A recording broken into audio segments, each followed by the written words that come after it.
to the cloud. Beautiful. Okay.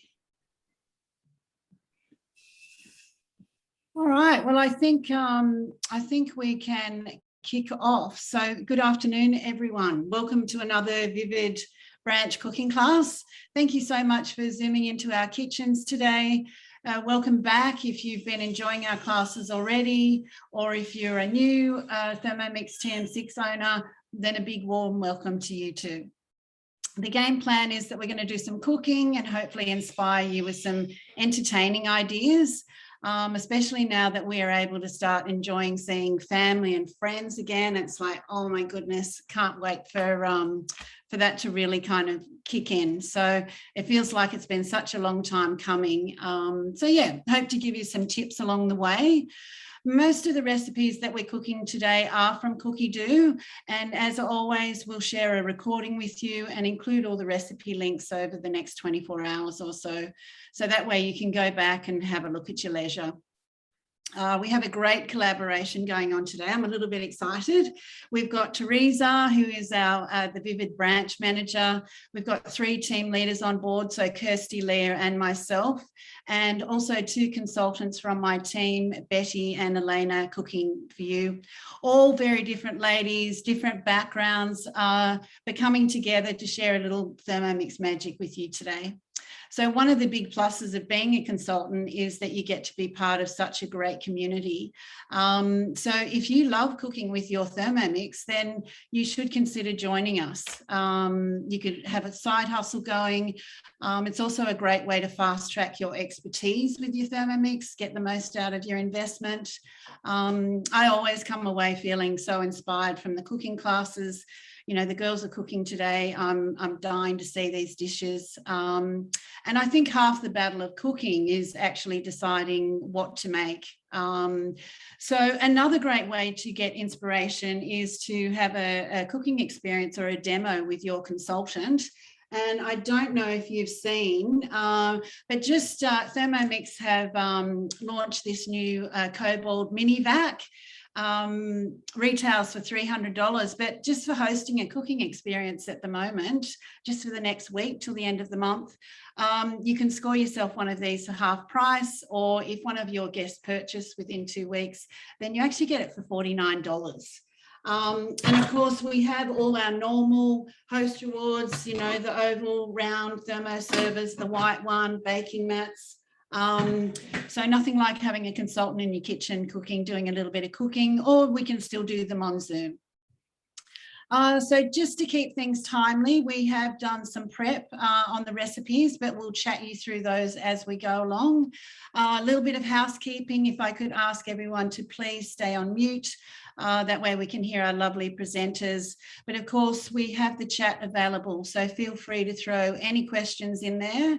And also at the end of the class, we'll hang around for a little bit. So if you wanted to stay on and have a bit of a chat, or if you wanted to ask any questions about, you know, maybe the possibility of, you know, what it's like to be a consultant, then that would be the perfect opportunity.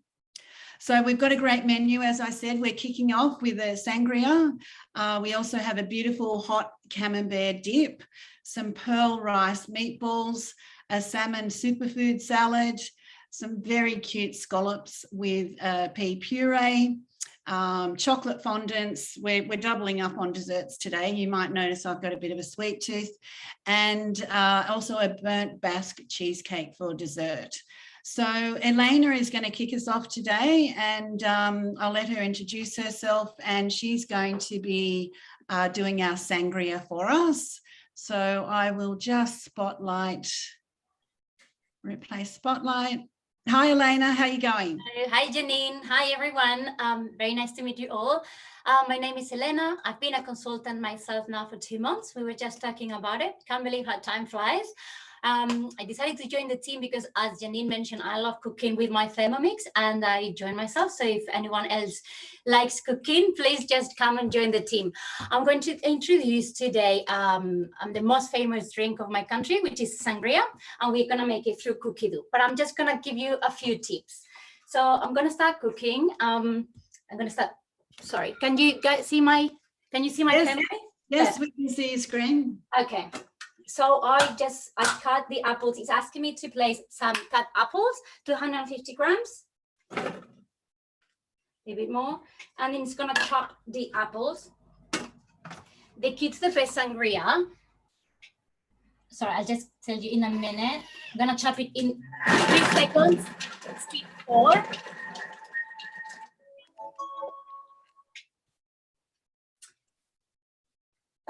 Sorry. So, okay, it's chopped the apple, not really well. I probably would have to give it another one, but I'm just gonna leave it as is, because then we like to have the piece of chunk fruit infused with the wine. So I'm gonna transfer it into the jug. I've also prepared earlier some orange and lemon. It doesn't say in this recipe, but I would just add 1 orange, 1 lemon, cut it into pieces and add it to the jug. Because the key to the best sangria is to leave the fruit to rest at least for 3 to 4 hours before your guests arrive. So you know you have your guests coming at 4 p.m. I would prepare the sangria. I would put the fruit in the wine to rest for 3 to 4 hours. The longer, the better, because we want the wine to get that sweetness and flavors from the fruit. So, says, okay, if it's asking me, excuse me, to peel 1 orange and 1 lemon, which I've done before. Make sure that you remove all the seeds, and to save some of the zest for decoration later. So it's asking me to place my orange and lemon in the bowl. 150 grams of sugar. I'm just gonna put a little bit of less sugar because I'm going to leave the fruit in the wine for 3 to 4 hours. If you don't have time, then you can go ahead and add the 150 grams of sugar. Insert the mixing cup into the bowl, and it's going to meal all the lemon and the orange for 1 minute at speed 10.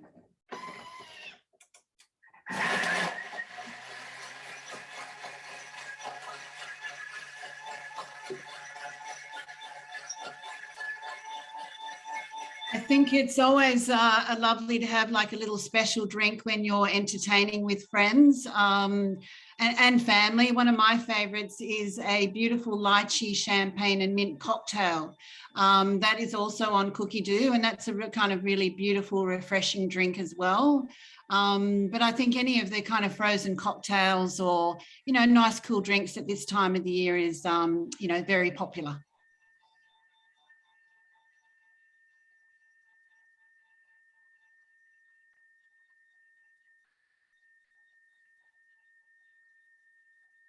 Yeah, mine too, Teresa. It's my welcome drink every Christmas as family walk through the door, and it looks very pretty if you put a little bit of extra mint in there and a strawberry just kind of floating around in the glass. It looks very festive. It does, and I also discovered a non-alcoholic sparkling wine, which meant I can make mocktails for the kids, cocktails for the adults, and they all think that they're getting a really special treat. Oh, lovely. So here it is. So it's basically, it's made like a juice with the lemon and orange and the sugar, which is going to give at least more fruity and sweetness to the wine. Now it's asking me to add 600 grams of red wine. You can add any red wine. I wouldn't go for a very expensive red wine because that would be such a waste, I would say. But you can add anywhere like from 10 to 20 bucks. I wouldn't do any other wines because you're gonna get all the flavor from the fruits. So I would use usually like a whole bottle. I'm just gonna follow the recipe, but you can usually, then you can add the wine a bit later as well, a bit more. So 600 grams of red wine. It's asking me as well to add like 3 different types of alcohol. I'm just gonna add one because otherwise it's gonna get too boozy. And but usually you can add a vermouth, you can add brandy, or vodka, I would say, or rum. I'm just gonna add vodka today. I have it ready with me. This is optional as well, but I like it with the taste of cinnamon. So I'm just gonna add 1/4 tablespoon of ground cinnamon. Next, 10 ice cubes, which I'm not gonna add because I'll tell you why exactly, and the lemon soda. You can use Sprite or any like lemon soda, orange soda. I usually use a Sprite to give it a bit more sweetness, but I would recommend to just serve the Sprite and the ice cubes just before you serve it to the customer. So I'm just gonna mix the wine with the cinnamon and the fruit and the juice, excuse me. It's only 30 seconds at speed 2. Make sure when you have your sangria that the ice cubes are big. Don't use the small ice cubes because we don't want to water the sangria down. So we want it to be big chunks of ice. And make sure that you add your ice and your soda drink just before you serve it. You can also use a thermoserver for your to keep it cool when your guests arrive. In one hot day, it will keep your drinks cool for like 3 hours. So it's actually really, really helpful. And then you just can serve it with one of the big spoons. Sorry, I don't know how to say it in English. And you know what I mean. And next, and basically now we just transfer the mixture to the jug full of fruit. And again, this is what I will leave to rest for 3 to 4 hours. And then you would just serve it just before your guests arrive. Just gonna add the ice cubes. So do you pop that jug into the fridge, Elena? Yes, you can put it in the fridge. Yeah. Yeah. Sorry, just a quick mix as well. And does it matter if you let it sit for longer than 3 or 4 hours? Yeah, no, the longer the better. Actually, I would recommend 3 to 4 hours at least. Okay. Obviously, no more than, I would say no more than 8 hours, because we don't want the to be too sweet. But I would say like 3 to 4 hours is perfect. And then it's gonna have a little bit to top up to make it a bit more gassy. And cheese. Oh my goodness, look at that. That looks amazing. Really good. Absolutely gorgeous. May not be able to present the second dish if I'm a bit too drunk, sorry. Well, you better pass that one over to your husband. I will. Thank you, Janine. Back to you. Okay, thank you, Elena. That looks absolutely beautiful. Now we're going to head over to Teresa. And Teresa is making that beautiful superfood salmon salad for us today, a bit of our hero dish, I think. It is. And look, if you're like me, it's been a long time since we've had people in the house to entertain. And when I thought back to the last time I had my girlfriends over for lunch, this is what I made them. And the thing I love about it is you can actually make parts of it in advance and then just throw it together when they're there. It feeds a crowd and it's so tasty. It's got great textures. You'll see it at the end. I'll stop selling it. So the first step is to actually cook the quinoa and then let it cool down. So I've already done that. And I've put it in possibly the world's largest bowl. Now, it does call for tricolour quinoa. I didn't have any. The tricolour doesn't taste that much different. It just adds some more colour and movement to your salad. So I just use whatever you've got, basically. Now, because I've already done that, I'm just going to skip ahead in my recipe to the next step, which is what we're actually going to do now is make the marinade, if you like, the rub for the salmon. So we've got fresh parsley, and as always, it says 3 sprigs. Now, I don't know how to measure a sprig, so I just put a great big handful. And it also asks for half a lemon, zest only, no white pith. Now, if you're new to Thermomix, you might not have heard this tip before. When you're asked for zest, you don't need to finely, grate your knuckles and the lemon.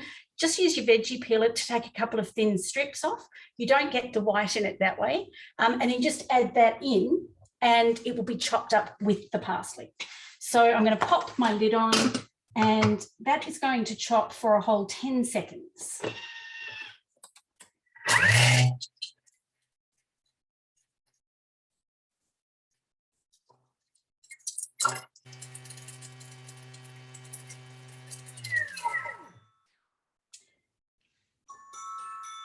And now we just scrape it down, check and see how fine it is, and just keep chopping until it's really fine. I'll just show you though, after 10 seconds, you can see it's pretty fine already. So I'll do the scrape down. The other trick, all our recipes say scrape down, but actually if you use your spatula and scrape it around, it's actually designed to go around the side of your bowl, and it's much quicker than going up and down. So there you go. Handy hints that you just didn't know you needed. So I'm going to give it one more little blitz because it's quite fine already. So just for another 10 seconds, and then we'll add some oil. Colour of that looks absolutely amazing, a very pretty green. And it's amazing how effective that is to go around the bowl. It really is, you know, rather than kind of doing these ones, so much more effective to go around and push the ingredients down. And just have a look. So that's really finely chopped now. And in just a few seconds, and my knuckles aren't bleeding, which for me is always a big win. So I'm just going to scrape that now into another, the container that it came out of actually. I can tell you the smell is amazing. There's something so beautiful and fresh about lemon and parsley together. The parsley is from my garden, so I'm feeling very virtuous and, you know, domestic goddess-like. But I can't really because it's actually gone to seed, so I had to grab it before it went to seed. Okay, next step is a clove of garlic and half a fresh long red chilli, which I have de-seeded because my kids complain about seeds and I'd like them to eat this. So we're going to pop the lid on and give that a 3-second chop on speed 7. So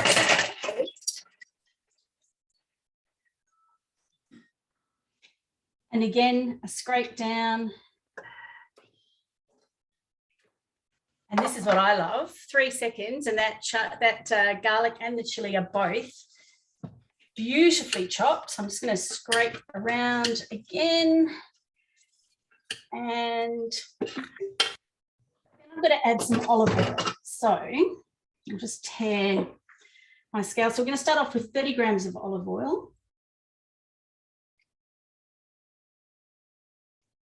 Not castor oil, despite the look of the bottle. And again, that's going to cook for 2 minutes on Verona.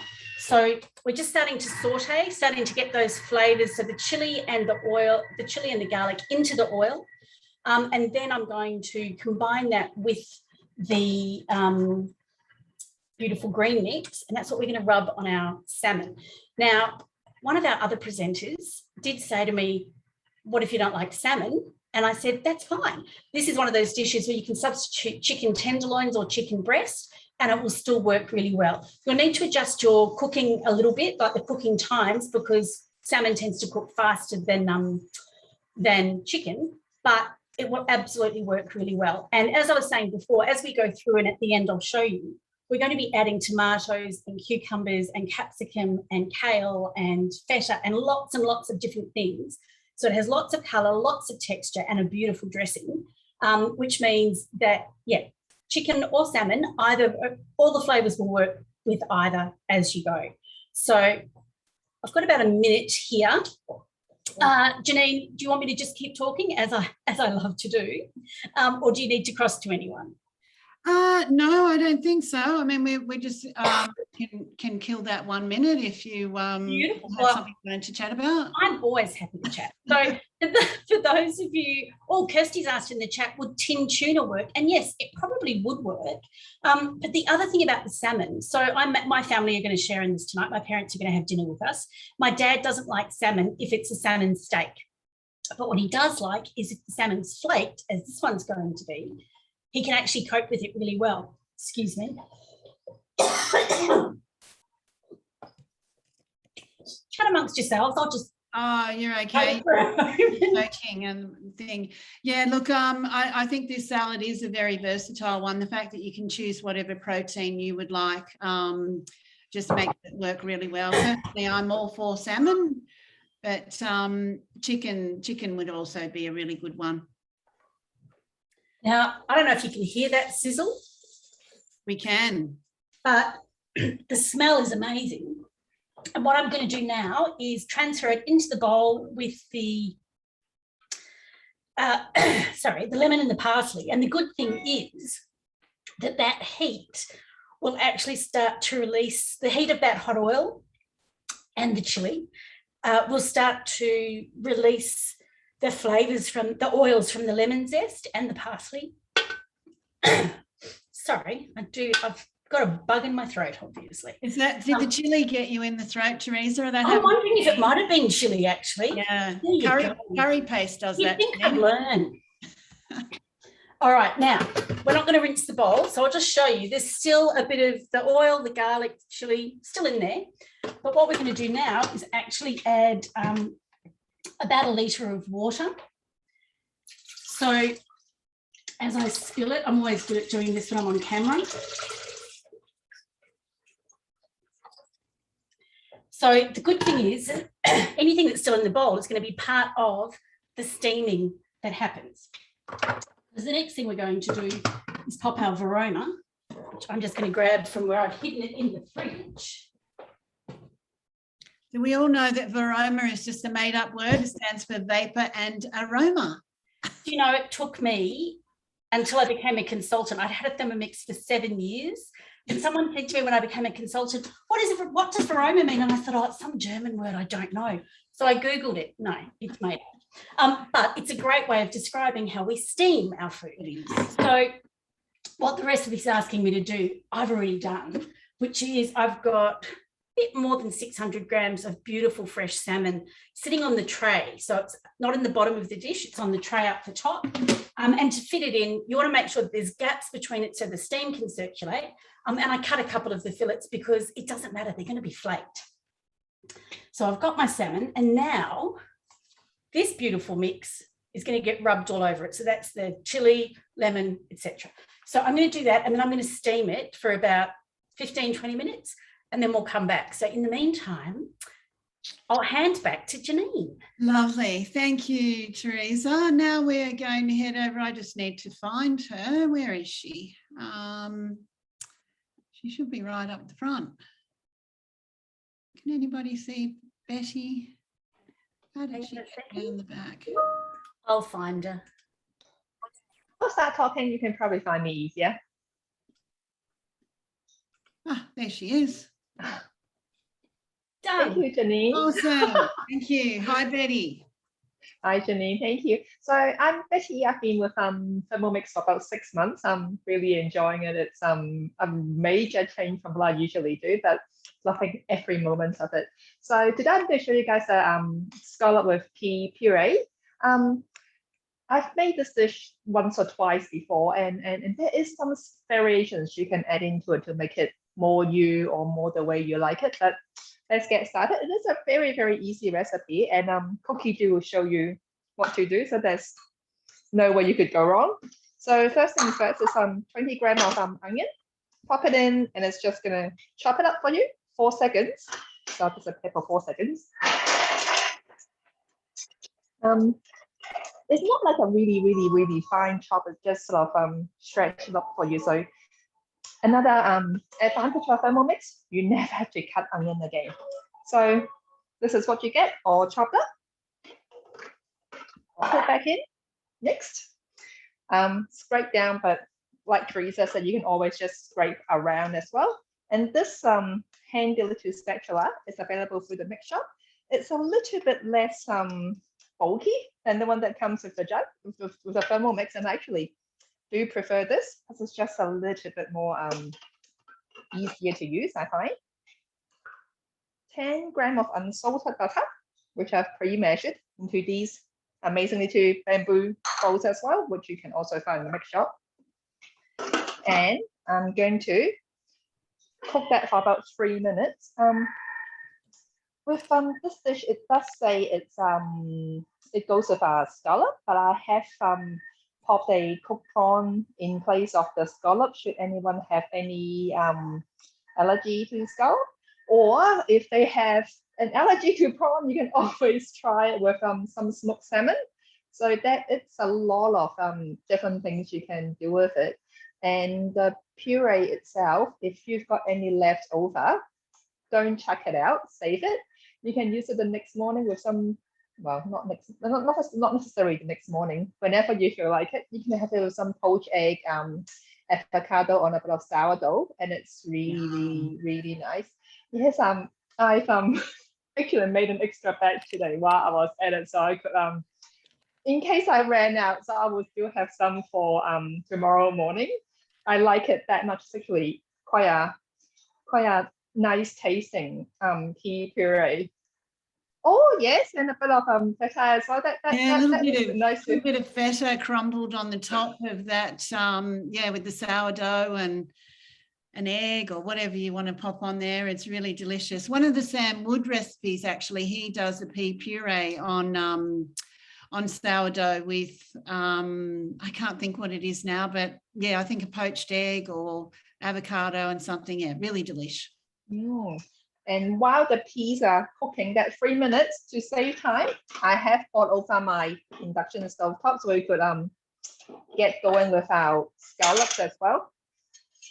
Oh my goodness, look at you. You look so professional. I actually saw Anne had this set up one time. I thought, how cool is that? I've got one of these things. I could do this too. Wow, so, that's awesome.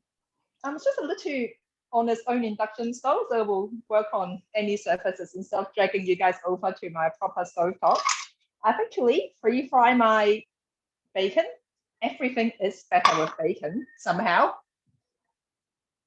It is. And I've got the bacon fat left on my pan, so it'll be perfect for my scallop. I only need like 2 minutes on my scallop, and you would notice that I've got more than 8 going.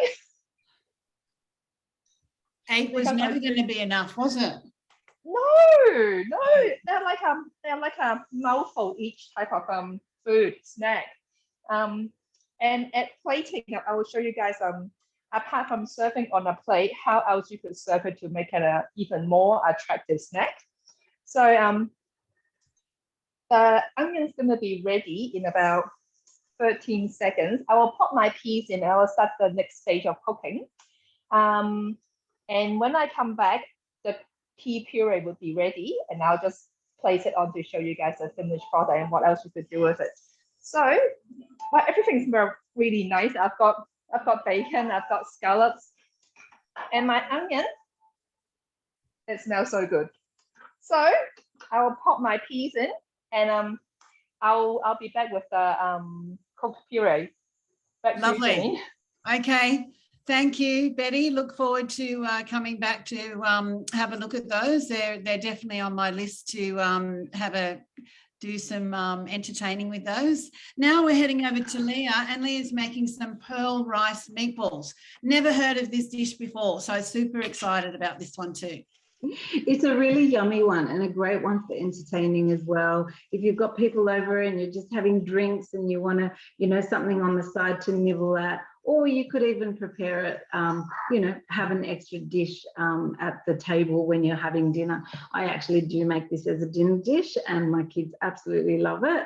So it's the pearl rice meatballs. So I've already done the first few steps, which is just weighing in some sushi rice. So 200 grams of sushi rice. I've had that soaking in water for the last hour, as well as having some, we're going to, the recipe actually calls for pork belly or pork mince or pork meat I should say, and we're going to mince that up in the Thermomix. I'm actually just using regular beef fillet today because I don't eat pork and I'm going to have to eat this afterwards, so I'll just skip through that. So now what we're going to do, whoops, let me skip ahead for a little bit more because I've done that. So now we're going to pop in so what I've done basically is just cut up my meat into 5 centimeter pieces and then popped it in the fridge. So anytime you're going to do any sort of milling or chopping or grating in your Thermomix with the meat, that is mincing, I should really say, it's always good to half freeze it for at least 20 minutes if you can in the freezer. So we're just going to chop that up now for a couple of seconds.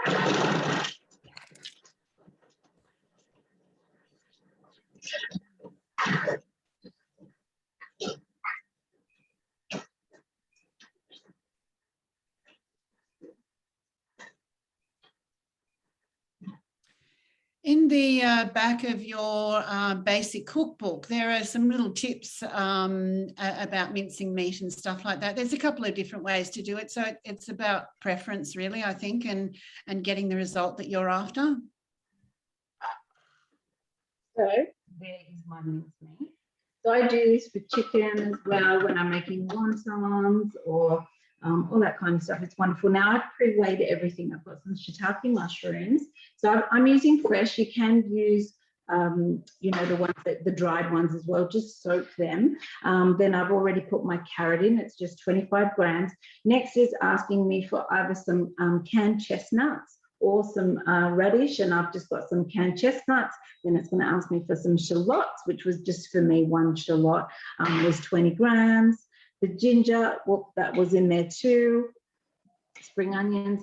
Okay, so next we're going to put in some seasoning. So I've got a teaspoon of, well, this isn't seasoning, but I've got a teaspoon of corn flour. That'll make it nice and thick and help it to bind together. There's some 2 pinches of white pepper there.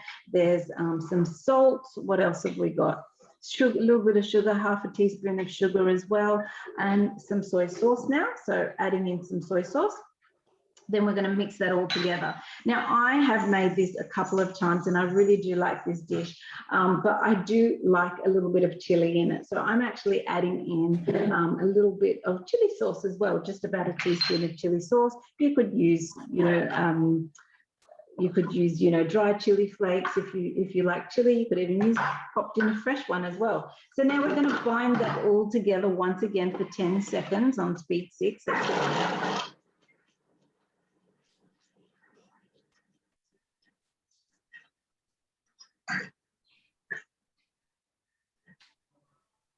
And then we're going to scrape it all down and we're going to knead it. So I'll just show you what that looks like before I knead it. So you can see it's all, you know, chopped up nicely in there. Don't really need to scrape it down. It's all pretty clean and down the bottom there. And put that back on. And that's going to knead now for a minute. You can get, I'm actually feeling that I can get away with less than a minute of kneading here. Basically, it's just binding it all together. So yeah. I love these recipes where everything just kind of goes into the bowl and then it comes out. It's like voila.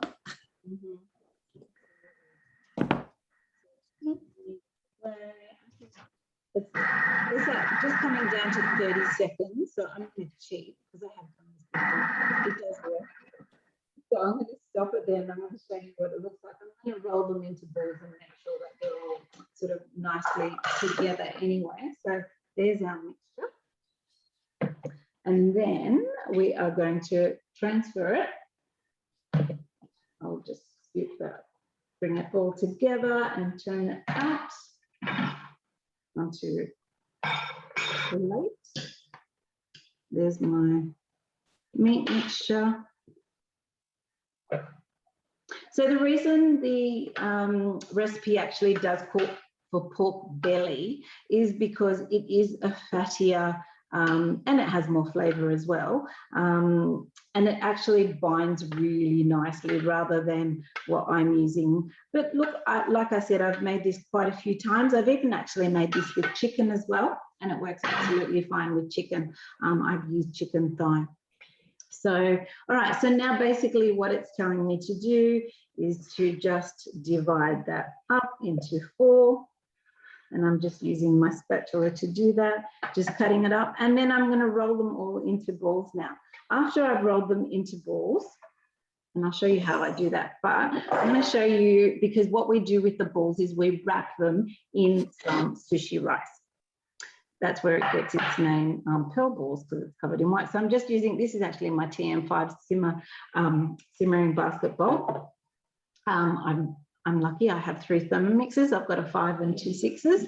So just using this, I'm straining out the water from my sushi rice. I think I can, oops, yeah, I've got a spatula here.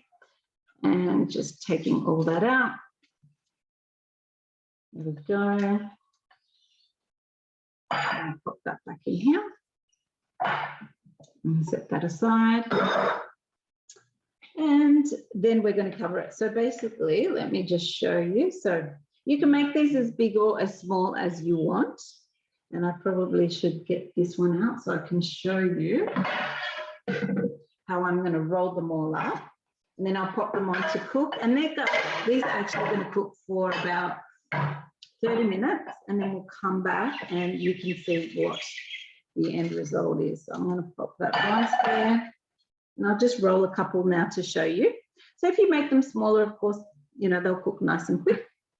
And I should actually flatten out my rice a little bit. So there's my meatball, and then I just cover it in the rice like so. And it's actually a really cool recipe. I find that it uses all the rice.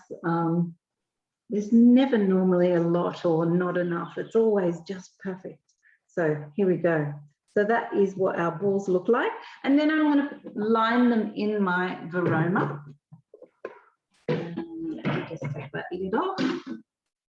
So I'm going to pop them both in the bottom and the top as well, and just pop them in like so.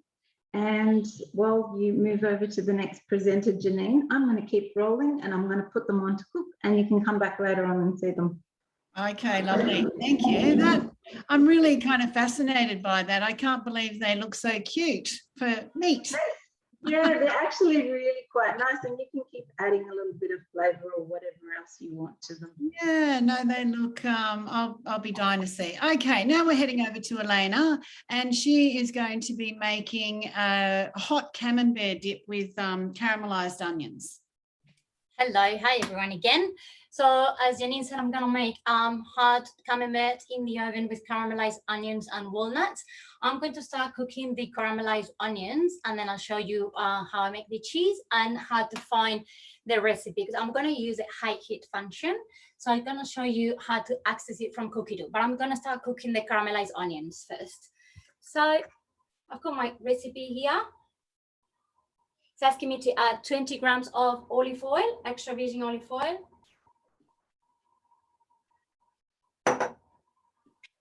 Next, 200 grams of onions cut in wedges or sliced in 1 centimeter. I've done little wedges. Next, so it's asking me to use the splash guard because I'm gonna use a high heat function. So done. When it's done, and the 3 little, can you see, it's gonna start cooking 260 degrees. The high heat function you can only use through guided recipes. So hopefully you will be able to hear the sizzling. I'm gonna show you how to access the, from Cookie-Doo, the high heat function. Can you see my screen, Janine? We can, yes. It's Okay. a little bit bright, but far away. Let's see if we can keep Hopefully you have a, so from your home screen, from your home screen, if you slide right, you access Cookie-Doo. If you type on the search bar, you type high heat.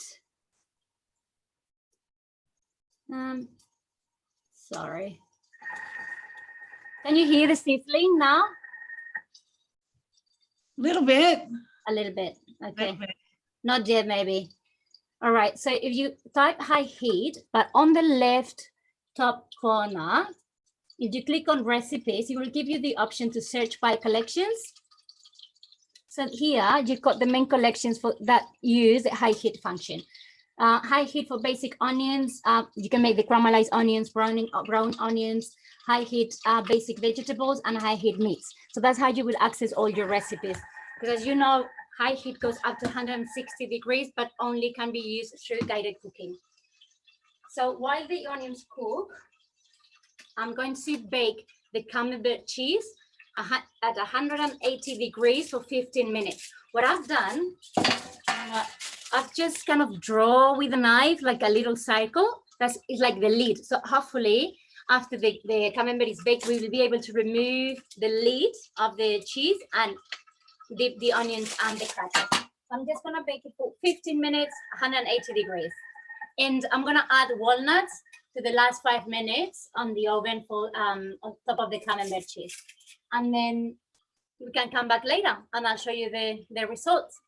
Okay, lovely. So Elena has just found this recipe, something that she wanted to cook. And so by accessing the basic high heat recipes, she's able to kind of do that element of the caramelized onions on the Thermomix while her Camembert is in the oven. So we'll come back and have a look at that, but it looks like, yeah, really flavoursome, something I could just imagine, you know, all your friends digging into that one. It'd be really delicious. Okay, is Betty ready? We can go back for presentation. Awesome, thank you. I can. Let me stop that.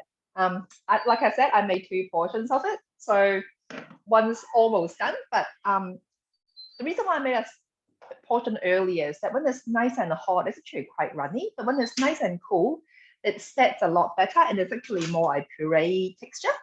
So I always use an ice cream scoop to get this, so I get the approximate per portion. You could either serve it on a small plate with a scallop and a bit of bacon. Like I said, they're always good with bacon, and drizzled with some balsamic vinegar. Oh my goodness. It's so good. So you can either serve it like this, or my other all-time favorite is actually on crackers. So it should become a finger food if you don't want to serve it on a plate. So cut off the puree on the cracker, which is good to a few. You could also, I think that would be totally delicious on little squares of toasted Turkish bread or toasted sourdough, like you were saying before. You could do the sourdough as a entree as well. I was thinking sourdough's more breakfast for me. Yeah, okay. Definitely. Hey, sourdough's good any time of the day, I reckon. Yes, I'm a sourdough fan too. So I've got 4 of them lined up. I'm going to do 2 more with scallops, and I'm going to have a few more left over for later. Let me point my camera down. So I've got 2 of scallops. So I've pre-peeled some tiger prawns.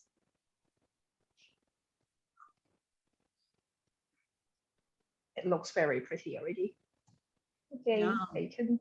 I know, such good entertaining snack. They would totally get smashed at my place. Lynn's written that she's made the scallops with the pea puree, and she said they're really delicious. Oh, it is really nice. And again, with a little bit of vinegar. Yeah, the balsamic just kind of pretties it up. It makes it kind of look a little bit more gourmet, doesn't it? It does. So 2 ways. You can have it as a cracker. Delicious. Or you can have it on its own. So either way, like I said, it could be with scallops, prawns, smoked salmon. Options are unlimited, but yeah, end result, yum. Delicious. Oh, they look amazing. Thanks, Betty, for that. Thanks, Shelley.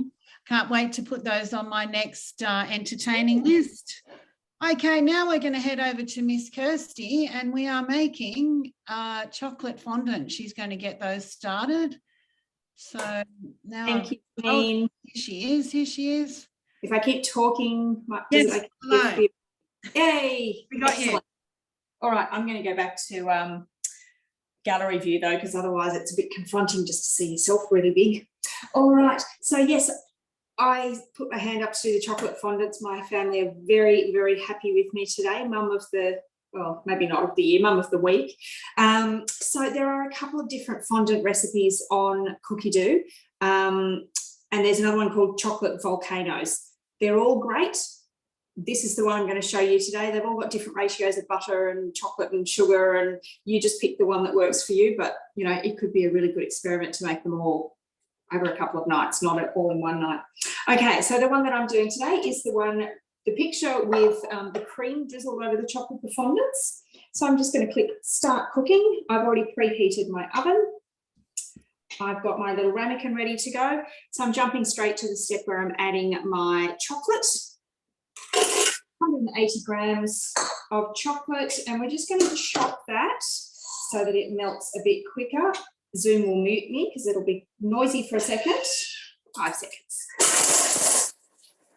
We couldn't see Kirsty's screen, but I am wondering if there actually was 180 grams of chocolate in there, or maybe some got snuck in beforehand. Well, luckily it was 182 originally, so when I ate half one, it was broken. You know, there's fewer broken What do ones. you do if it's broken? So there's, if you can see the chocolate there, it's gone all nice and powdery, so that just helps it to melt a whole lot quicker. Now, a tip, if you are doing something with chocolate, make sure your bowl is really nice and dry, or else any moisture in your bowl, you will end up with your chocolate seizing. So I often see people commenting about the caramel slice recipe and saying, oh, what have I done wrong? It's a dud recipe. It's not a dud recipe. Let me get this cooking and then I'll talk you through that. So I've just added the butter as well, and we're just going to melt that together. As I was saying, it's really important when you are doing anything with chocolate that no moisture gets into it, because otherwise it seizes, it gets lumpy, it's horrible. So when I see people commenting and saying, oh my goodness, it's a dud recipe, what have I done wrong, or what's wrong with the recipe? Best way to make sure that your bowl is really dry, particularly if you've just done another step and then it said to wash and dry the bowl. Wipe it out as well as you can with the tea towel. Put it on your Thermomix and give it a quick spin with it empty, just up to speed 8 or 9 for 1 or 2 seconds. And any water, that's right, Pauline, any water that's hidden underneath the blades gets flipped out to the sides. Then you can wipe it out with your tea towel, and then you know it's completely dry, ready for your chocolate. So that's a really good tip to remember. Now we've got 3 minutes here of our chocolate melting. So yeah, best trick ever. Don't dry it with the tea towel in the bowl. No. Give it a flick first, take the lid off, then wipe it out. There was a bit of an urban myth going around for a while there that you could leave the tea towel in there. Please don't do that. Okay, so one of the steps that I didn't show you was to prepare your ramekins. So you just give those a grease. You probably can't see it because it's white on white. And then I've just got a little round of baking paper in the bottom there. So that's what we're going to bake them in. Now, this recipe says it makes 6. It depends on the size of your ramekin. I'm only going to bake 1 now because there are 5 in my family, so I'm going to bake the rest of them after dinner tonight, and this might be the chef's privilege for afternoon tea, I think. All right, so now you may or may not have heard that we have an amazing offer at the moment where if you purchase a TM6, you can currently get a second bowl blade and lid set for a teeny tiny $29. That's right, folks, not $375, which is the retail price, but $29. So recipes like this, it is very, very handy to have a second bowl and blade set. So while that's still melting there, I'm going to pop, because when we finish melting the chocolate, it's going to tell me to set the chocolate aside in another bowl, wash it and dry it, and then go on with the next step. But if you happen to have a second bowl and blade set, you can just jump straight ahead to those next couple of steps without having to stop to wash up.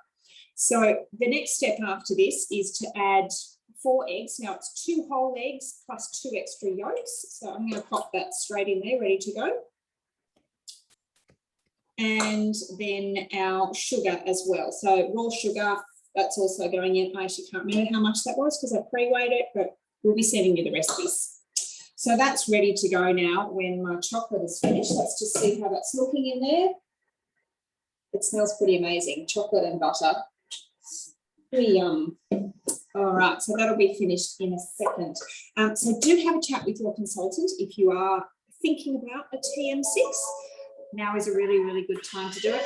8.5 years, I've never seen an offer quite like this. Okay, so there's our melted, try not to tip it all over my iPad, our melted butter and chocolate. Remember that tip about making sure your bowl's really dry, and chocolate is a breeze to work with in the Thermomix. Okay, so I'm just going to set the chocolate aside in my first bowl set, and we're going to skip the step about wash and dry. 2 eggs, 2 egg yolks, yes, and the 80 grams of raw sugar. And now we're just going to mix that together for a minute. So that's just beating that, getting a lovely texture. Have we got any questions in the chat, Janine? Nothing in the chat, but I had a question. So does that recipe say to put the little paper round in the bottom, or is that your tip? Yes, it does say to do that. That's a great tip. And have you done them in silicone? I haven't done this recipe in silicone, partly because the oven that I'm using today, I had two ovens. I have a very big 900 wide oven, which takes 45 minutes to heat up. So most of the time, if I'm just doing something like this, I use my microwave, which can be used on oven mode as well. And it says that you can't use silicone in that. Right, okay. Result. So hence why I'm using crockery. But the recipe does say that you can use a 6-hole muffin tray instead. So that's another option if you don't have your ramekins. Or you can use silicone. Yes, I'm sure silicone would work, just not in my oven. Okay, so we've just beaten our eggs and our sugar, and now we're adding only 40 grams of flour. So this is a really fudgy, well, you know, the name says it all, fondant or volcano. So there's not a lot of flour in this one. I haven't tried it with gluten-free flour, but I'm sure if you had a nice gluten-free flour mix, it would be fine. So we're just mixing that together just for 10 seconds. Then we're going to add the chocolate, going to cook them. I'm going to eat them. You're going to wish that you were here in my kitchen. You just have to make them yourself. Dariole molds, yes, they would probably work too. Lovely. So there's really not a lot to this recipe. And I have to say, whilst they are great for entertaining, these also become a really quick midweek dessert when somebody says, I've got a bit of a chocolate craving. Do we have anything in the house? And I have been known to go, hold that thought. 10 minutes in the kitchen, 12 minutes in the oven. World's best mum. Yes. All right, so we're just adding the chocolate back into there. Now, a little tip for you, you might notice that I'm holding the bowl, maybe if I stand this way, holding the bowl by the bottom of the handle. Try it. It makes it much, much easier to, when you're holding the bowl, to scrape things out. It just takes the weight out of your shoulder. It's an ergonomically designed handle. If you're holding it there while you're pouring, your elbow's up much higher. So try it. You'll be like, oh my goodness, how did I not know that? It's amazing. You heard it from me. All right, so I'm just adding the chocolate into there. We're just going to mix that together.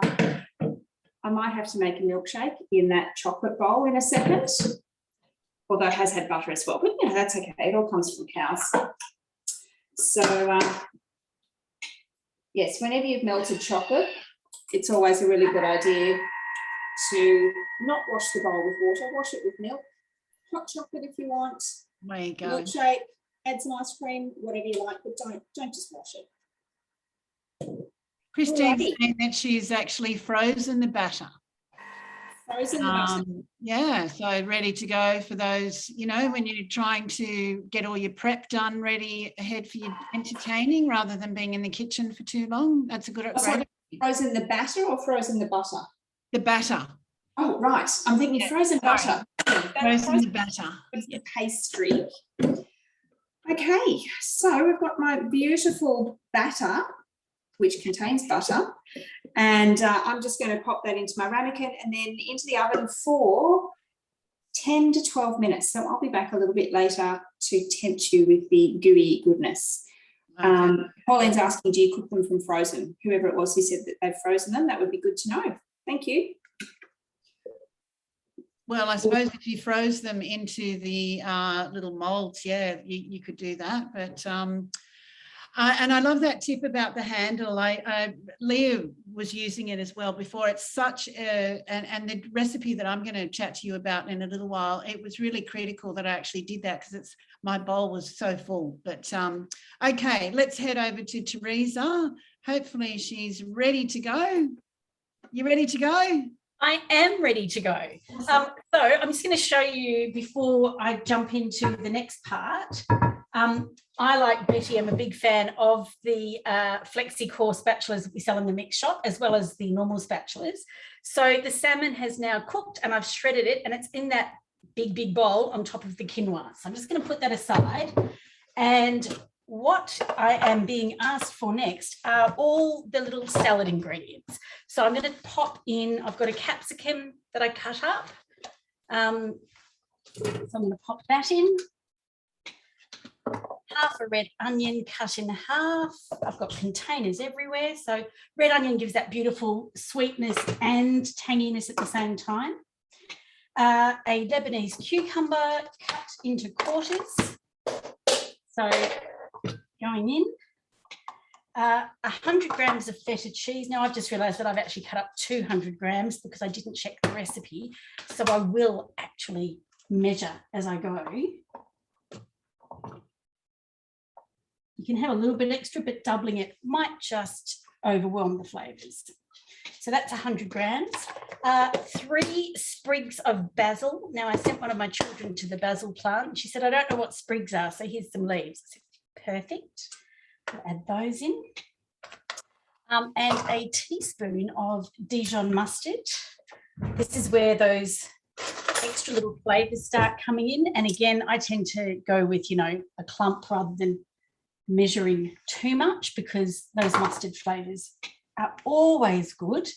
A tablespoon of apple cider vinegar. Now I'm actually going to cheat and pop to my scales using those 3 dots next to the next button. And I'm just going to weigh in 25 grams, a little bit extra again, doesn't matter, rather than getting a spoon dirty and adding to my already large washing up time. 30 grams of olive oil. So you can see we're actually making the dressing and adding the salad ingredients all at the same time. Nothing like, you know, having one bowl that does everything. More flat leaf parsley, but I've used it all, so we won't worry about that. Half a teaspoon of sea salt, which I've already taken my rock salt and milled in my Thermomix.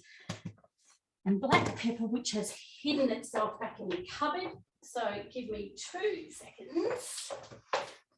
And a couple of grounds of that. And then we're going to chop it all on speed 4 for 5 seconds.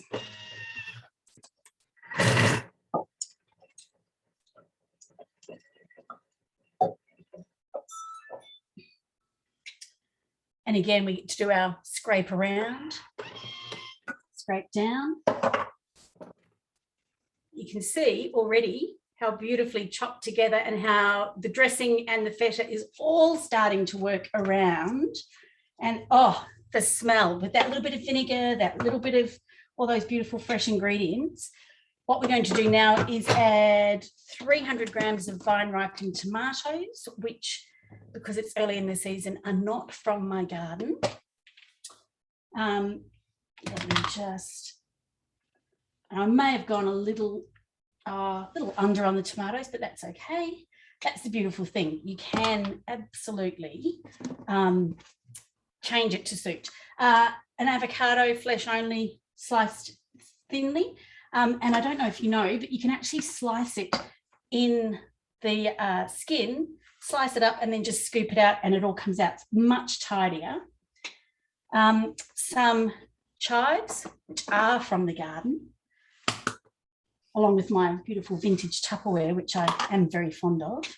And we're going to give that a little bit of a mix together. This is on reverse, so it's not chopping, it's just mixing on speed 2 for 10 seconds. And that's the beautiful thing about reverse, is you can mix without actually turning everything into a puree.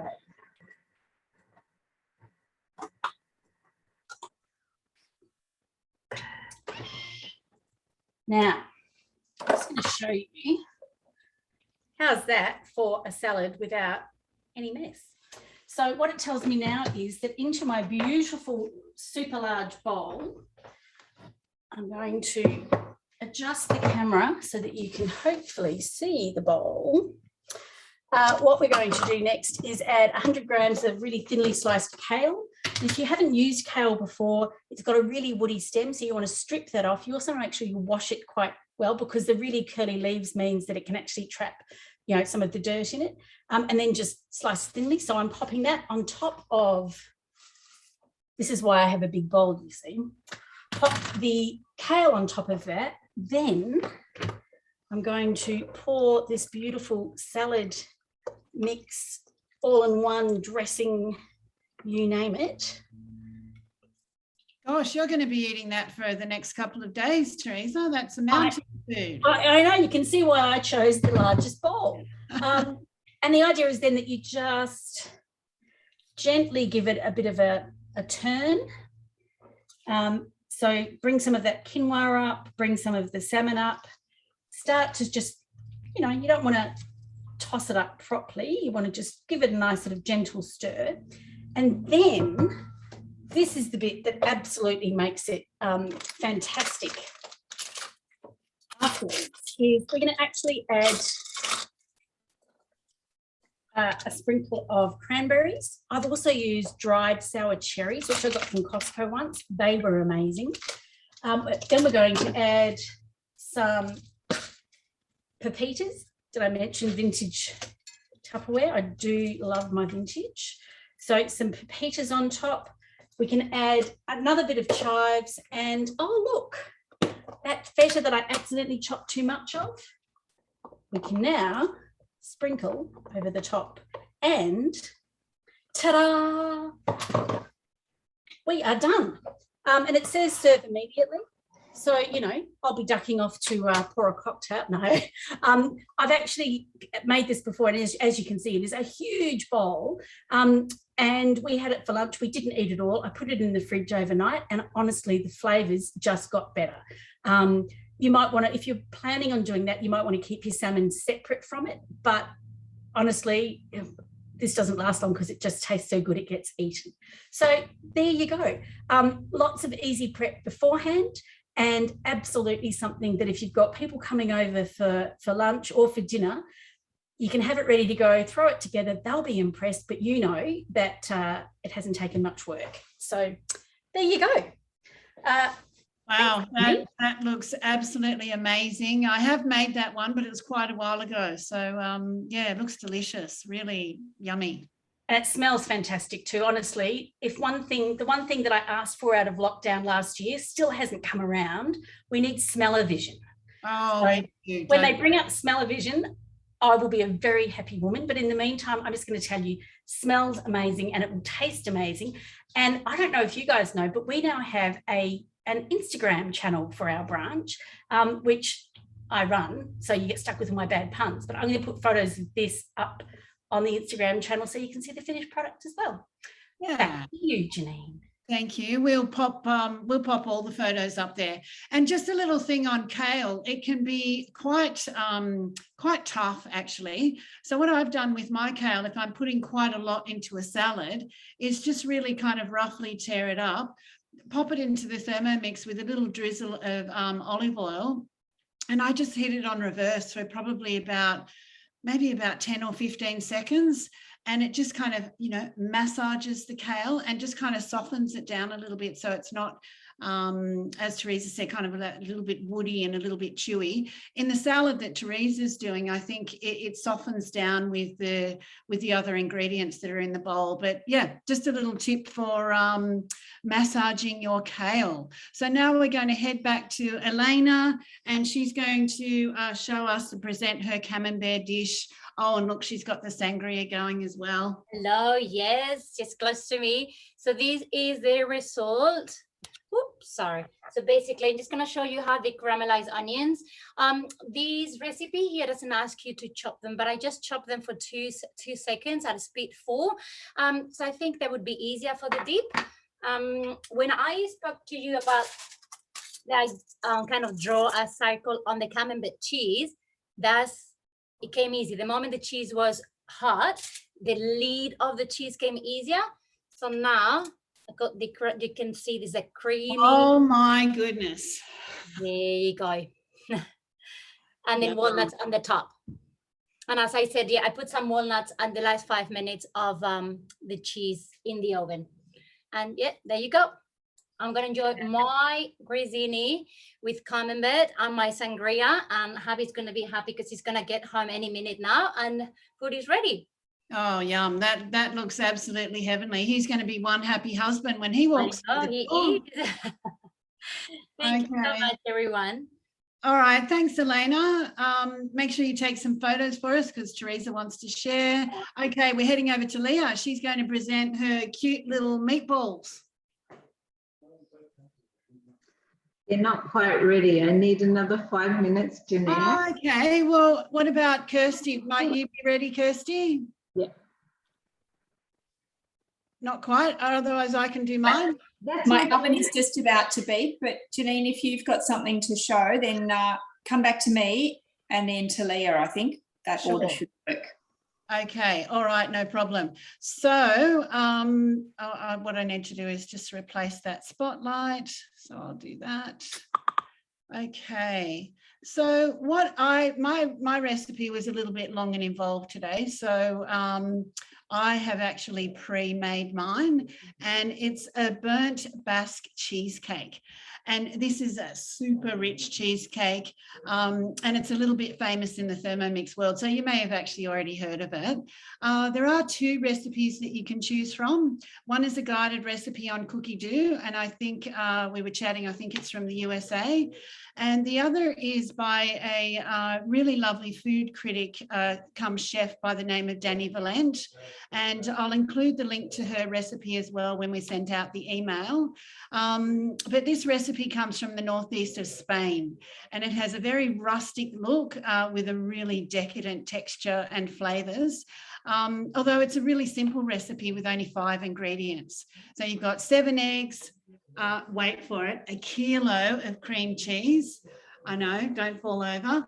500 grams of thickened cream, 350 grams of sugar, and a little token 30 grams of flour. So just to warn you, your bowl will be very full, and it will be working quite hard with this recipe. And with each step, you know, I think you can tell the consultants all love these spatulas. That you make sure that you pop the air pockets every time you go into the bowl with the spatula, or use your other spatula. But this one was perfect for this because the bowl was very full. And when you do your cake tin, make sure you go high up the sides, like probably about that far up above the tin with the baking paper. Make sure you kind of stick it to the outside of the tin so it stays in place. When I did mine, I obviously didn't stick it in quite enough, and it kind of lit, the paper kind of came up with it. I mean, it's turned out fine, but if you want the perfect result. And the other thing is that this cake is meant to go really quite dark and caramelized on the exterior, and that kind of, you know, kind of gives a little bit more cut through with all the cream cheese. But if you find it's getting too dark, you could pop a round of baking paper on the top, you know, sometime after about halfway through the recipe. And when it's cooked, it should be jiggly in the middle. You want kind of the outer edges to be firm, but a little bit of jiggle in the middle. So don't kind of keep cooking. If you go over the hour, you think, oh, it's not cooked. If it's just got a little jiggle in the middle, it's probably perfect. And you leave it in the tin for an hour and it cools. And then the fun begins with serving. So here is the cheesecake here. So I'll just put my camera down so that you can see that. Absolutely the most amazing looking cake. It's got kind of layers. When it comes out of the oven, it does come up quite high. But after, you know, probably about 10 or 15 minutes, it does sink back down again. But talk about, you know, should I cut a slice? I think I should cut into it and have a little look. But talk about, I have tried this cake before. Many years ago, one of the other consultants had made it. But so I'll just pull that up. Oh my goodness. So look at that. Absolutely a bit of heaven right there. And very rich. So I think you won't need to cut in like really huge slices, but oh my goodness. When that comes out of the oven, it's like, oh, I'm ready for a little bit of sugar and a little bit of fat. But hey, that's what, you know, cooking for family and friends is a lot, you know, about having a little bit of a splurge. So, okay, now we're going to head over to who's ready, Leah or Kirsty? Kirsty's ready? Okay, here we go. I think I am now. It's just, can I do this in front of the camera? So I've just inverted my dariole mold and my ramekin, and let's see if it comes out. Whoop, there we go. Oh, clever. Oh, sorry, hang on. Try not to burn myself on the ramekin as well. And then I'm just going to take that little bit of paper off the top. Now I can hold that one because this one's not hot. So I would serve this with a scoop of ice cream on the side. Sorry, I don't have enough hands. I should have been an octopus. And I'm going to add some raspberries because they are delicious at the moment, even if they're still dear as poison. Do they get cheaper through summer, or have I missed them? Oh, I don't know. It's always a bit of hit and miss. You look at them and you think you want them, and then you go, no.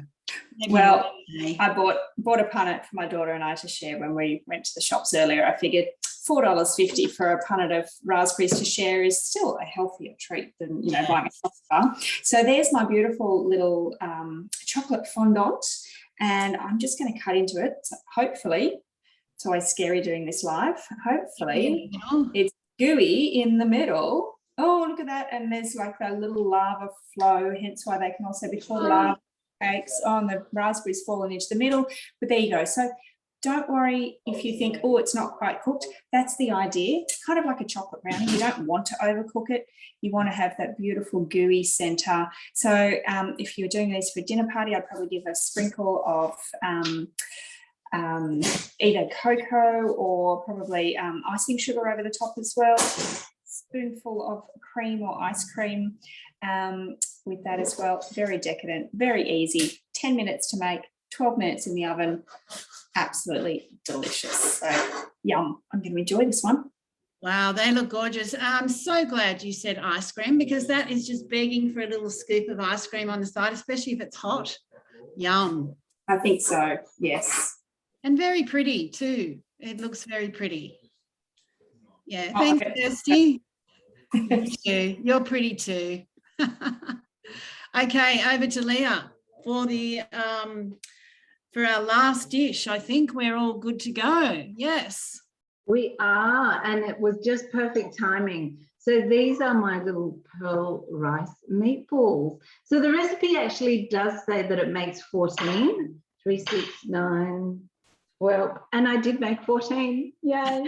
So there you go. So when I make them, to be quite honest, I actually make them a little bit smaller.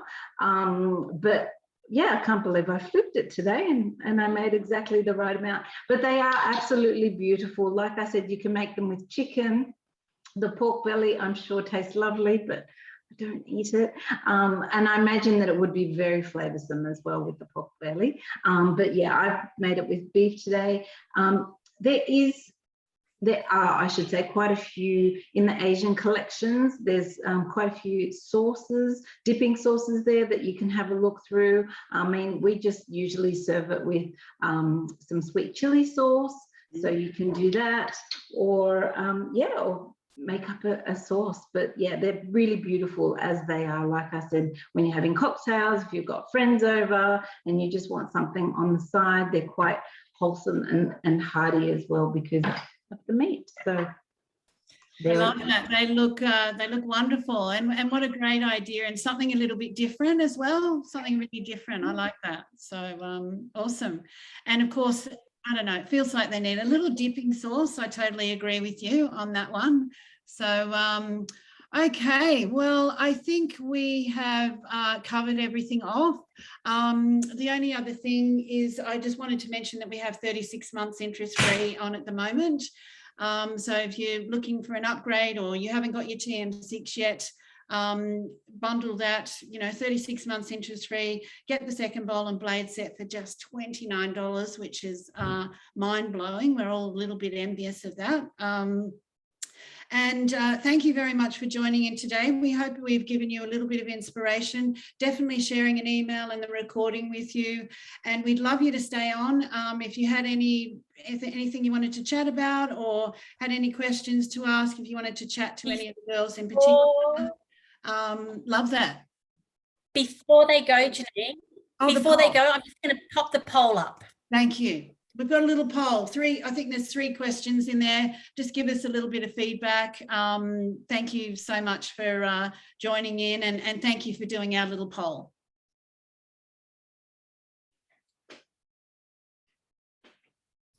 And of course, the other great thing that is always on offer is joining our branch. We would love to have more consultants, and quite a few of you who we see regularly on our cooking classes. That means that you're actually quite passionate. So we would love it if you wanted to find out more. You can pop it in the chat, or you can respond to the poll, or when I send out the email after class, you can always respond to that. So lots of different options. So we've got 14 responses so far. Oh, they're all flying through now, 17. There's a few more coming in. And once that's finished, I'll close that down. So the one of the great things about our branch is... Thank you to all our beautiful presenters today. Thank you for, spending your time up this afternoon. Come and share some cooking and a bit of inspiration with our customers. It's always wonderful to cook with you, and I always feel inspired by you. So thank you very much for joining in, and especially to you too, Teresa. My absolute pleasure. I don't get to do cooking classes very much anymore since I, went up the ladder. So thank you for letting me, come on and share, because I do love our cooking classes. And just something very quiet, for those of you who are based in Sydney, we are going to open up our Waterloo Thermomix Experience Centre in November, and we will be starting to run some in-person cooking classes. So you'll be able to come along and actually do some hands-on cooking with us. So once we've got more information, we will absolutely share that with everyone, but we're really excited to be able to offer Zoom or in person, so that everyone's got choices. Thanks, Janine. Thank you. We do love choices. So would anyone like to come off mute and have a